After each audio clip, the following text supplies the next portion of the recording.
Previously, we talked about Six Sigma, and in that Six Sigma, we have talked about number of philosophies related to Six Sigma. But the most important philosophy of Six Sigma was reduce variation. Now let's talk about lean here. When we talk of lean, the most important philosophy of lean is reduce waste. So let's say if someone asks you what's the difference between lean and Six Sigma, this is the key difference between these two processes or these two approaches of process improvement. Six Sigma is for reducing variation, lean is for reducing waste. Let's understand some benefits of lean here in this slide.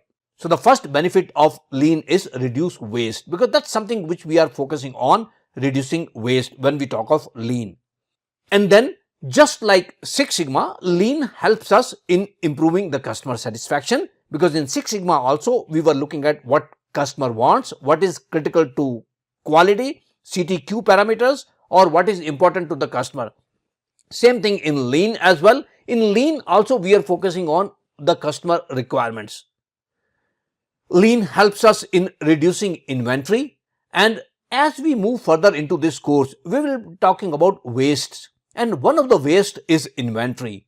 Inventory is excess products which you have made or products which are being made. That inventory basically blocks a lot of your investment. So once we go further and we talk about waste, let's understand there that inventory is a big waste and that we should be avoiding. In addition to working on reducing inventory, lean also works on reducing the cycle time. How do we make things faster? How do we make flexible manufacturing so that if there are different models to be made, you can quickly change? How do you do that?